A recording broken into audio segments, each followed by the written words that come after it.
Ok, chicos. Bueno, ahora veremos el tema sobre valvulopatías, ¿sí? Vamos a recordar un poco sobre la estructura, como también las patologías asociadas, ¿no? Algo importante a mencionar es que cuando hablamos de valvulopatías, tenemos que recordar que todo problema que tenga que ver con una apertura de la válvula, ¿sí? Se denomina estenosis, ¿correcto? No olvidar nunca eso. Y cuando hablamos de un problema con el cerrado de la válvula, se denomina insuficiencia, ¿sí? Ahora, no confundir insuficiencia con decir, por ejemplo, insuficiencia cardíaca. No. El término insuficiencia en la valvulopatía se aplica de manera diferente a comparación de el término insuficiencia en una insuficiencia cardíaca. Pero puede existir algunas asociaciones, ¿no? Bueno, vamos a empezar recordando también un poquito de que existen 4 válvulas, ¿no? Del tipo semilunar, que son tanto la aórtica como la válvula pulmonar, como también, en este caso, aurículo-ventricular, ¿no? O sea, comunica tanto aurículas con ventrículos. En el lado izquierdo tenemos a la válvula mitral y en el lado derecho tenemos a la válvula tricúspide. Lo mismo ocurría en el caso de las válvulas semilunares. Aquí estaba, ¿no? Mitral, corazón izquierdo y tricúspide, corazón derecho. Esos son aurículo-ventriculares. Y la otra clasificación, que son las semilunares, son la aórtica en el corazón izquierdo, ¿sí? Y la pulmonar en el corazón derecho, ¿sí? Todo esto por su patrón de vía hemodinámica. Muy bien, ahora empecemos a hablar primero sobre la estenosis mitral. Cuando hablamos de estenosis mitral, estamos pensando en qué cosa? Un problema con la apertura de qué válvula? Mitral, ¿no? También llamada bicúspide, ¿no? ¿Qué es lo que va a pasar? Debido a que hay un problema con la apertura, va a haber una reducción del orificio valvular mitral, ¿no? Si pensamos en este caso, por ejemplo, el corazón izquierdo, vamos a dibujarlo así. Sé que no parece, pero eso sería aurícula izquierda y ventrículo izquierdo. Aquí sería la válvula, ¿no? ¿Qué es lo que está pasando? La válvula no se está abriendo completamente. Hay un problema con la apertura, ¿correcto? O sea, durante el proceso de diástole, el flujo sanguíneo no está pasando correctamente o completamente de aurícula a ventrículo izquierdo, ¿correcto? Entonces, ¿eso qué va a generar? Una obstrucción del flujo de entrada al ventrículo izquierdo, como lo acabamos de graficar hace un momento. Ahora, la estenosis mitral es frecuente en mujeres, ¿correcto? Y mujeres jóvenes, más o menos, ¿no? Entre 30 a 40 años, así que tenemos que tomar eso en cuenta. O también algunas biografías dicen que durante su cuarto decenio de vida, ¿no? O sea, cuarto decenio es décadas, ¿no? Entonces, entre los 40 años, ¿correcto? Sin embargo, la estenosis mitral puede ir acompañada en un 40% de los casos con insuficiencia mitral, ¿no? O sea, pueden ir ambas combinadas, un problema con la apertura y un problema con el cerrado. Esto principalmente a veces por causa de infiltrado, ¿no? Puede ser amiloidosis, puede ser quizá una endocarditis, ¿no? Que afecta un daño directo a las válvulas, entre otros. Y un ejemplo de esto es la fiebre reumática, que es la etiología más frecuente, ¿sí? Ahora, aparte de la fiebre reumática, que es la etiología más frecuente, también puede existir alteraciones congénitas, ¿no? Como la comunicación intraauricular, que se fusiona con una estenosis mitral. O sea, la comunicación intraauricular puede generar una estenosis mitral, y eso se denomina, cuando ambos se combinan, síndrome de Lutten-Bacher. ¿Sí? Parece un poco alemán, ¿no? Lutten-Bacher. Hay otras causas, puede ser congénita, puede ser degenerativa, como es la calcificación del anillo mitral, ¿no? Lo que rodea y le da forma a la válvula, ¿correcto?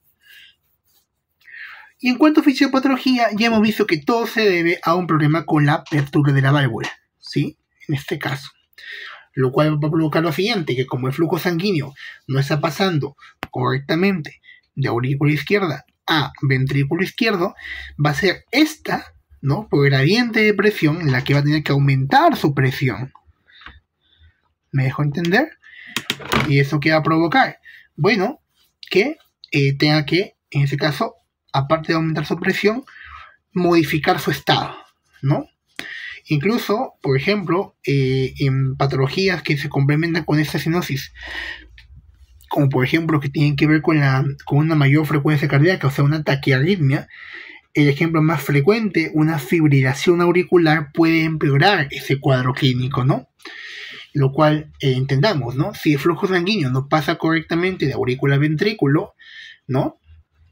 No hay una correcta diástole, por ende, el volumen que debería salir por la aorta va a ser menor, ¿correcto?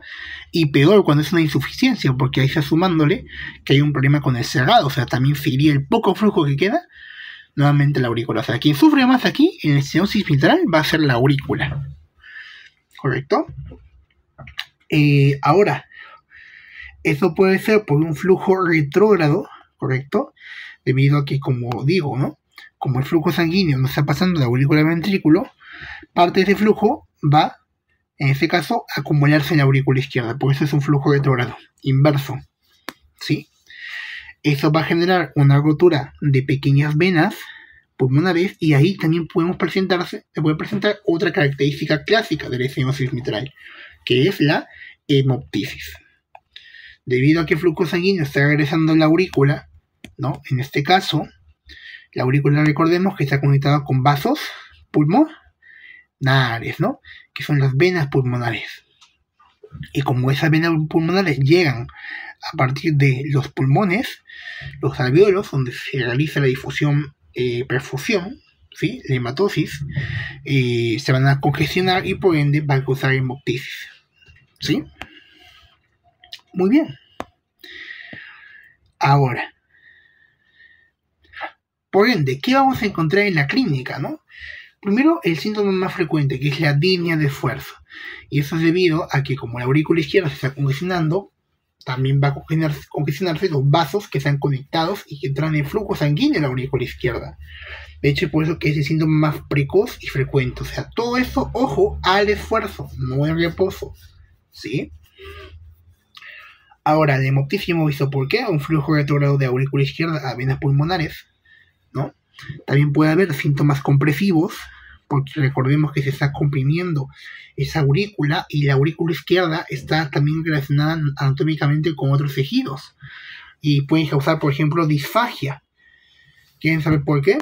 Porque hay un signo llamado el signo de Ordner, que consiste en una compresión, ¿correcto?, del nervio laríngeo recurrente. Y recordemos que ese nervio laríngeo recurrente tiene que ver mucho con la inervación de las cuerdas vocales. Y si tú alteras su funcionalidad, quizá por una compresión, bueno, el paciente puede quedar afónico, ¿no? Incluso puede generar disfagia. Ojo, el signo de Ordner causa ronquera, pero la disfagia consiste en dificultad para digerir alimentos. Entonces, como también el esófago se encuentra ahí cerca, ¿no?, causa disfagia. Bueno, en episodios de descompensación también que pueden afectar y empeorar el cuadro clínico, puede ser una infección, ¿no?, que va a inducir fiebre y taquicardia. Peor, la fibrilación auricular, pues siempre, una vez que detectemos fibrilación auricular, tenemos que actuar de inmediato a bajar la frecuencia cardíaca y regular el ritmo, por ejemplo, su beta block, ¿no? En este caso. También en el caso del embarazo, porque recordemos que el embarazo a nivel del útero, como es un órgano que se va a distender a lo largo del embarazo, también va a generar compresión de órganos adyacentes.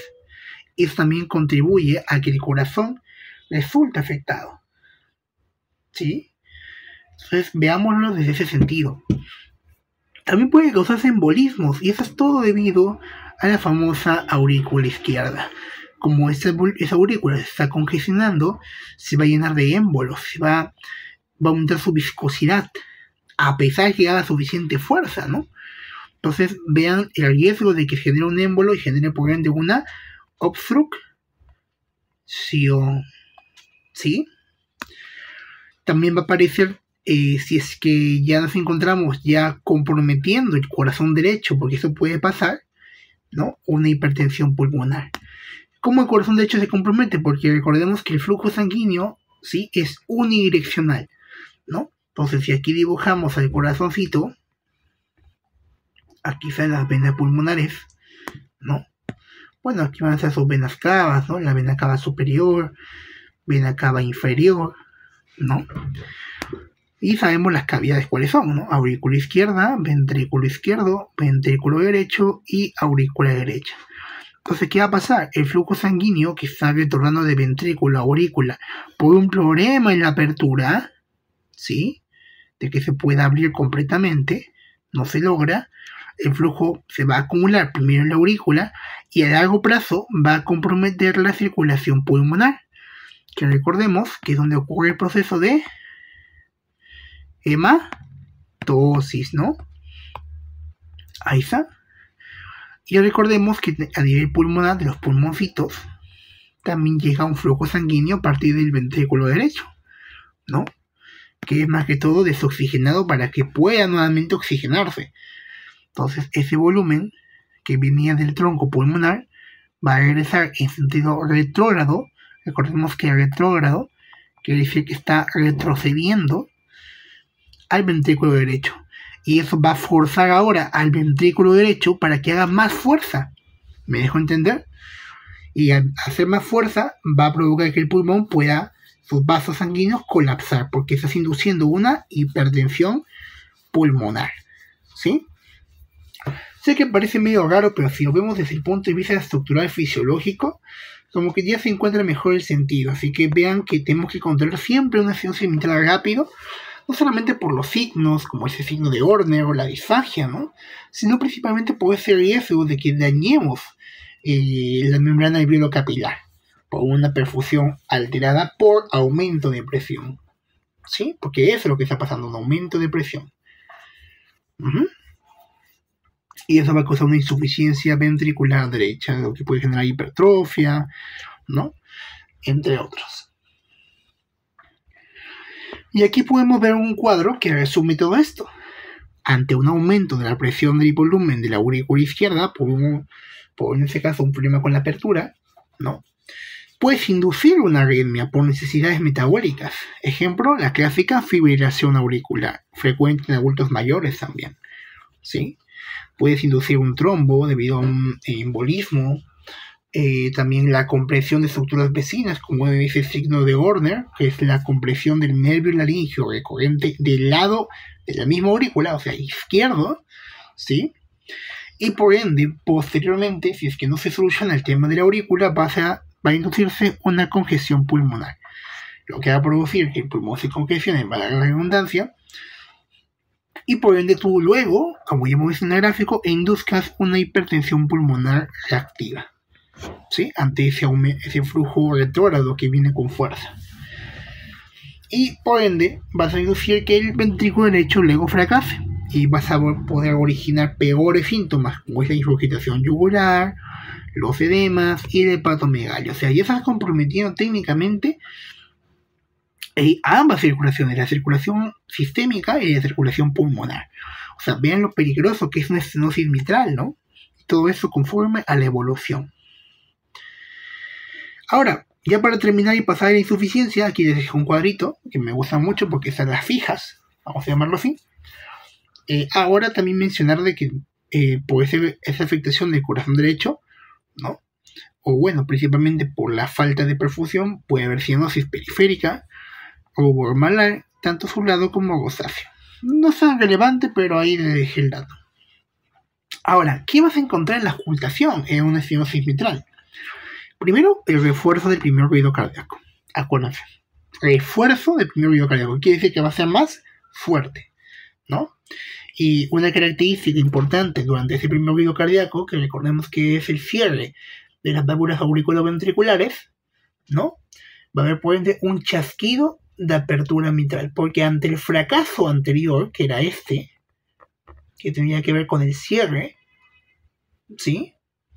Va a tratar de hacer la fuerza para que se aperture nuevamente. Puede haber un chasquido. Es como un mecanismo de compensación. ¿Correcto? Y esto se llama refuerzo presistólico, o sea, antes de la sístole. ¿Sí? Presistólico. Antes de la sístole. Y hay un soplo característico llamado el soplo de Graham-Still, que es cuando ya nos encontramos en insuficiencia pulmonar, ¿no? O sea, problema de que el pulmón reciba suficiente flujo para ser suficientemente funcional, ¿no? ¿Qué va a pasar con la aurícula izquierda? Bueno, va a haber un crecimiento, una hipertrofia. Todo eso debido al exceso de presión que está aumentando dentro de esta, a tal punto que luego va a reducir su luz por mucha hipertrofia y por ende va a pasar el flujo nuevamente de forma retrógrada por la circulación pulmonar, ¿sí? ¿Qué vas a encontrar, por ejemplo, en el EKG? La onda P mitral del lado bifásico, en B1, ¿sí? Que es característica, ¿no? Puede haber también, por ende, una desviación del eje hacia la derecha. Yo me acuerdo de esto porque se está asociando con el corazón derecho más a fondo. Y no se olviden que el método clásico para identificar que es una estenosis mitral, para confirmar el diagnóstico, es una ecocardiografía, ¿no? Es el método de elección. Pero tengamos cuidado que también si es que presenta fibrilación auricular y vemos eso en el EKG, bueno, ya podemos decir que es un problema confirmado y empeorado, ¿no? ¿Qué le vas a dar al tratamiento? Bueno, como se está generando congestión, ¿no? Tú pensarás, ¿no? Entonces, si tiene volumen en los pulmones, tenemos que darle sí o sí diuréticos. Pero déjenme decirles que no es así realmente. Más bien tenemos que evitarlos, como también el sodio. Y eso es debido a que no estamos trabajando a nivel del riñón directamente. Estamos trabajando a nivel de los pulmones. Y por ende tiene que ser enfocado a un tratamiento de insuficiencia cardíaca, que eso es lentamente una congestión diferente a una congestión sistémica. Ahora, también tenemos que darle, si presenta fibrilación auricular, fármacos asociados a la fibrilación auricular. Ejemplo, beta-block, bloqueador de canal de calcio, antagonista, y digoxina. ¿Correcto? Acuérdense de eso. Ahora, si es que el cuadro no mejora a partir de este tratamiento, bueno, ya toca su valvuloplastía percutánea con balón, que es cuando vieron que se mete como que un lobito. Ya, esa es la mejor forma para asegurar que la apertura sea funcional. O ya, como dijeron en clase de simulación, cardioversión eléctrica o farmacológica, que recordemos que consiste en que mediante ese proceso se logre una reafinación del ritmo sinusal en el corazón, porque debido, por ejemplo, a una FA se pierde, ¿no? Muy bien. Ahora pasemos con insuficiencia mitral. Ojo, esta grabación va a ser solamente en valvulopatías. Luego haremos una de, ¿cómo se llamaba esto? Taquiarritmias, bradiarritmias, y posteriormente todo lo que tiene que ver con trombosis venosa y cardiopatía isquémica, ¿sí? Muy bien. Ahora, en el caso de la insuficiencia mitral, recordemos que es un problema con, ¿qué cosa? El cierre de la apertura. El cierre, ¿no? Entonces, la válvula, que sería esta, no se cierra correctamente, ¿sí? Y sigue siendo la mitral. Mirando, será igual, ¿no? Depende, porque hay cositas que cambian. Es un cierre inadecuado que da lugar a una regurgitación, y esa es la característica principal. Como no se cierra correctamente, cuando el corazón haga sístole, ¿no? El flujo sanguíneo que debería salir por la aorta se va a ir también a la aurícula izquierda. O sea, es como que un dato que comparten en común, ¿sí? Va a haber un flujo retrógrado. En cuanto a etiología, puede ser primaria o secundaria. La primaria consiste en que sea un daño orgánico o estructural, ¿no? Por ejemplo, una alteración intrínseca propia del corazón de la válvula, o funcional cuando ya tiene que ver con quizá un exceso de trabajo, ¿no? Como es la dilatación del anillo mitral, que puede surgir, por ejemplo, a partir de una cardiomiopatía dilatada. Como el ventrículo se dilata demasiado, va a provocar que ese anillo también se distienda. Y eso sería una causa secundaria y funcional, porque es de acuerdo a los contextos de adaptación. ¿Sí? Si se pregunta cuál es la etiología primaria más frecuente, va a ser la degenerativa mixoide. ¿Sí? No olvidar eso. En el caso de la insuficiencia mitral. Ahora, no se olviden, soplo de Graham-Still, refuerzo del primer oído cardíaco y refuerzo presistólico. Presistólico que era estenosis mitral. Bueno, también la retracción de músculos papilares, pero es difícil que venga. En cuanto a fisiopatología, hay que entender que al contraerse el ventrículo izquierdo en la sístole, como dije hace un momento, parte de la sangre que debería salir a la circulación sistémica, o sea, la aorta, va a regresar a la aurícula izquierda, porque como no se cerró correctamente, el flujo que debería ir solamente, vamos a imaginarnos, que debería salir así, solamente, también por la fuerza del ventrículo va a regresar por la aurícula, ¿sí? De hecho, el volumen sistólico que sale por la aorta se llama volumen sistólico efectivo, o sea, porque salió de manera efectiva, en este caso, para inyectar la sangre, ¿correcto? Entonces tomemos eso en cuenta. Sin embargo, ese volumen efectivo sistólico va a disminuir porque también se está induciendo un menor gasto cardíaco, porque como no sale todo el flujo que debería salir solamente por el ventrículo, disminuye el volumen sistólico, y sabemos que si disminuye el volumen sistólico también disminuye, ¿qué cosa? El gasto cardíaco, ¿sí? Y también se causa, por ende, una insuficiencia cardíaca anterograda. ¿Qué quiere decir anterograda? Que aún sigue siendo un problema con el mismo camino, pero como no hay suficiente flujo que sale por la aorta, los tejidos externos, como son, no sé, el hígado, la piel, ¿no? No van a recibir suficiente flujo. Y se empiezan a manifestar los síntomas o signos netamente arteriales, ¿no? Porque la aorta es el vaso de gran calibre que lo llega a todo, ¿no? Ejemplo de esto, va a presentar astenia, ¿sí? Debilidad y fatiga. Y eso pasa, por ejemplo, porque los músculos esqueléticos, que son los que reciben, recordemos, el 25% de gasto cardíaco, no van a recibir flujo suficiente. Por ende, va a haber dolor, ¿no? Pero por falta de perfusión. ¿Sí? Muy bien. Ahora, en insuficiencia cardíaca va a haber también, ya, ahora sí. En insuficiencia mitral no solamente hay un problema anterógrado, ¿no? Que es lo que vamos a ver ahorita, sino que también un problema retrógrado. Cuando hay un problema retrógrado, quiere decir que se refiere al problema de que hay un flujo que regresa de ventrículo hacia aurícula, porque es opuesto, retroceso. Como dice aquí, la aurícula izquierda, al recibir más flujo, produce una sobrecarga de presión y volumen. Entonces, ¿qué podemos esperar en este caso?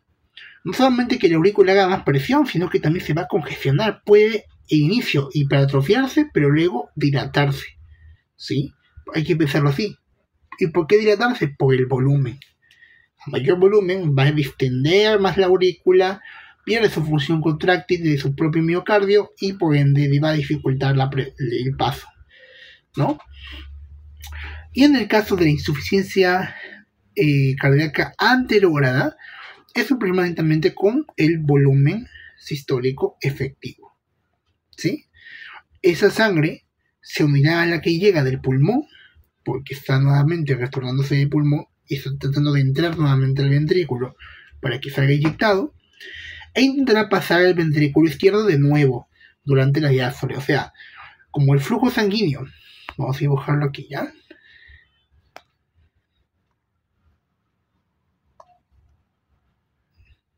Como el flujo sanguíneo está regresando a la aurícula izquierda, ¿sí? La idea es de que el nuevo flujo que llega por la circulación pulmonar pase de aurícula al ventrículo, pero va a tener que fusionarse con el volumen que ya recibió nuevamente la aurícula por parte del ventrículo. ¿Me dejo entender?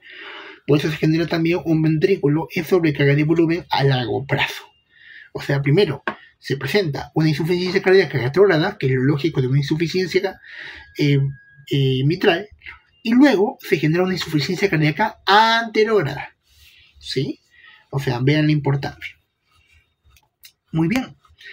En cuanto a clínica, normalmente al inicio es asintomática porque hemos visto que es un curso progresivo, pero cuando es sintomática se parece mucho a la sintomatología, ahí voy a ponerlo solito, a la sintomatología de la estenosis mitral. Por ejemplo, también hay disnea de esfuerzo, también hay fatiga, ¿sí? Pero acá súmale también que hay signos de insuficiencia cardíaca congestiva, que al inicio no era al ojo tan frecuente, porque el ventrículo no era el que se afectaba, el principal afectado iba a ser la aurícula, ¿sí? Pero en ese caso ya se afecta también el ventrículo, ¿no? Y es todo un lío. La fibrilación auricular, fenómenos embólicos, hemoptisis y edema agudo de pulmón son menos frecuentes en la estenosis mitral, así que si viene un paciente con hemoptisis o edema agudo de pulmón o FA, no pensemos ante una insuficiencia mitral, como en la primera forma de diagnóstico. Pensemos en una estenosis y luego, si vemos signos de insuficiencia, una fusión entre ambas, estenosis e insuficiencia mitral. Ya para terminar ese punto, recordemos, ¿sí? A modo comparativo de lo que pasa con una estenosis y ahora lo que pasa con una insuficiencia. Esto para verlo desde un punto de vista más práctico, ¿no? Y diferenciarlo.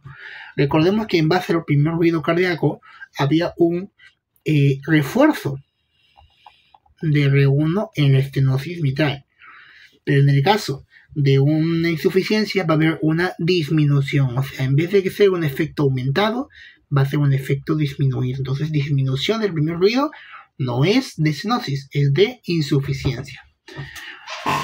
Ahora también se le adiciona que va a haber un desdoblamiento, ¿sí? del segundo ruido. Y eso es debido a que la válvula aórtica se va a veces a adelantar en su cierre. ¿Y por qué pasa esto? Porque recordemos que como la válvula aórtica no está recibiendo suficiente flujo, la conducción eléctrica se puede alterar. Entonces se va a querer adelantar en todo esto. También luego quizá por necesidad de aumentar el gasto cardíaco, ¿no? Entre otros. Entonces es un desdoblamiento del segundo ruido. Y luego pasamos al soplo pansistólico. ¿Te acuerdan cuál era el otro? Claro, el de Graham-Still, pero también hay un refuerzo presistólico. En este caso es un soplo pansistólico. ¿Sí? Si no me equivoco, pan se refiere al final de la fístula. ¿Sí? Voy a buscarlo igual, pero por si acaso así lo asocio. Y eso usted lo va a poder identificar mejor en el cuarto espacio intercostal. ¿Sí? El pulso va a ser de ascenso rápido, ojito, y no confundir con una FA, porque la FA no es frecuente, ¿sí?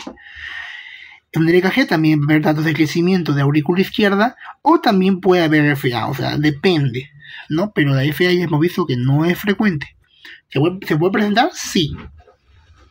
Pero lo demás, hemoptisis, edema agudo de pulmón, no es tan frecuente, porque el problema no es aurícula pulmonar, o circulación pulmonar, sino aurícula y también ventrículo, por ese refuerzo que se está dando a nivel de el flujo o insuficiencia cardíaca anterógrada. En algunos casos también se puede presentar una cardiomegalia, más que todo localizada a nivel de la aurícula izquierda, y eso es debido a que como se está hipertrofiando y está creciendo, va a parecer que el corazón se ha agrandado, incluso también el ventrículo izquierdo. Y ahí se ve que existe una cardiomegalia. Ahora, ¿cuál es el tratamiento de una insuficiencia mitral? Bueno, el mismo con una fibrilación auricular, porque también se puede inducir taquicardia. No necesariamente la fibrilación auricular, pero algo similar. Por ejemplo, puede ser una taquicardia sinusal, una taquiarritmia de manera general, ¿no? Y aquí tenemos que tener 3 puntos claves. Primero, por la FA, control de la frecuencia cardíaca, tenemos que bajarla. Anticoagulación, porque igualmente sigue siendo predisponente a que se coagule a nivel de la aurícula izquierda, o también los vasos de forma retrógrada. y cardioversión, ¿sí? Pensemos en estas tres cosas: frecuencia cardíaca, anticoagulación y cardioversión. Ahora, ¿qué fármacos se emplean normalmente para todo esto? Primero, los IECAS, porque vas a buscar en este caso, según la fórmula de la presión arterial, ahí podemos verlo, ¿sí? ¿Qué cosa? Bajar lo que llamamos volumen sistólico, ¿sí? O sea, vas a buscar en este caso disminuir, vamos a buscar disminuir la resistencia vascular periférica, ¿no? En este caso vas a generar un efecto venodilatador o vasodilatador por los IECAS, ¿sí? Y por ende una menor precarga. ¿Por qué? Porque recordemos que si es que la precarga sigue aumentando tanto la aurícula izquierda como en este caso el retrovenoso de la aurícula derecha, no va a ser favoreciente. Es mejor que no llegue mucho flujo a las cavidades porque ya hay un problema subyacente, ¿sí?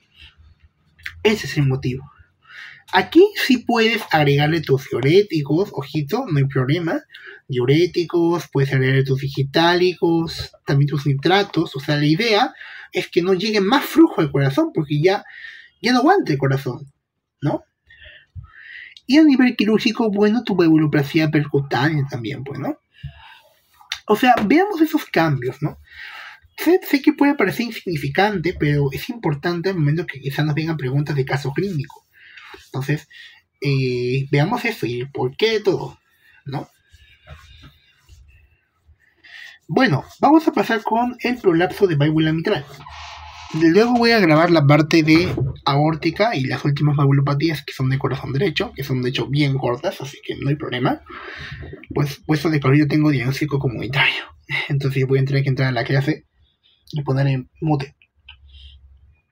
Bueno, en el caso del prolapso de la válvula mitral, tiene de hecho dos nombres adicionales que son sinónimos de esta misma, ¿sí? El famoso síndrome de Barlow, así que cuando escuches síndrome de Barlow, piensa en un problema de válvula mitral. Y ya vamos a ver por qué. Y el síndrome de clic sistólico, ¿sí? Y ya vamos a ver también por qué, o sea, tiene su razón. Clic sistólico tardío. Y ojo, no confundir con el anterior que había un sobrepaso sistólico, un segundo ruido cardíaco, no, es diferente. O, por ejemplo, con estenosis, ¿no? Que era el chasquido de apertura mitral. No confundir con prolapso de válvula mitral, ¿sí? ¿Qué consiste el prolapso? Bueno, una protrusión de una o más valvas hacia la aurícula izquierda. Me explico. Cuando tenemos el corazoncito, lo lógico es de que la válvula siempre vaya en una sola dirección, ¿sí? Por ejemplo, de superior a inferior, de superior a caudal, ¿no? Entonces, ¿qué es lo que va a pasar? Cuando hay una protrusión, esas valvas, en vez de ir hacia abajo, se van a invertir. Especialmente una porción de esa valva, que es la valva posterior, es la más frecuente, que puede irse para arriba.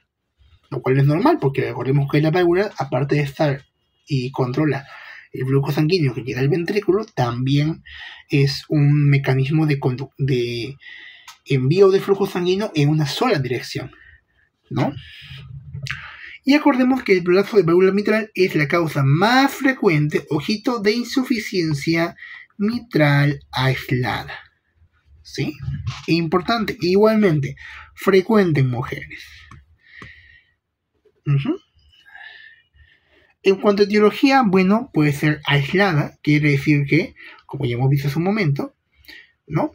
Puede ser espontánea o genético, puede ser por un factor autosómico dominante, acuérdense, no nada recesivo, todo es dominante en estas patologías de valvulopatías. O puede ser la clásica asociada a síndromes de alteración del tejido conjuntivo, ¿sí? Ejemplo, síndrome de Marfan, clásico de pregunta de examen, o síndrome de Ehlers-Danlos. O incluso un paciente que te llegue con riñón poliquístico, cuidado, puede haber por desencadenante un prolapso de válvula mitral, ¿sí? Puede ser asociado a otras enfermedades cardiológicas también, puede ser síndrome de Cote largo, la enfermedad de Epstein, ¿no? O síndrome de Wolff-Parkinson-White, que es un problema de, si no mal recuerdo, taquiarritmia, ¿sí? tiene sentido, porque, pucha, pobre válvula, y le vas a meter más frecuencia cardíaca, no pega, o sea, no cuadra. La clínica es muy variable, de hecho, los casos sintomáticos son los más frecuentes, o sea, no llegan pacientes con síntomas, ¿sí? Pero cuando es sintomático, bueno, se parece mucho al anterior, solamente que aquí no hay disnea. Ojito, no hay disnea. Va a haber fatigabilidad, intolerancia de ejercicio, o sea, también por el esfuerzo, pero no hay disnea.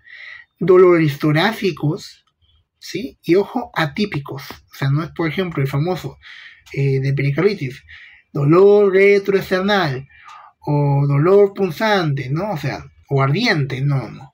Acá es un dolor atípico. Y de hecho son de los síntomas más frecuentes para poder identificar un prolapso de válvula mitral. O también llamamos síndrome de Barlow, ¿sí? Que es el que vimos hace un momento. También palpitaciones, ¿no? Porque al final el flujo sanguíneo no está pasando correctamente. No es el problema con el cierre o la apertura, sino las válvulas se van en otro sentido. Entonces no ayuda a que el flujo pase cómodamente. Incluso puede haber fenómenos ortostáticos, pregunta de examen, o presíncope y síncope, ¿no?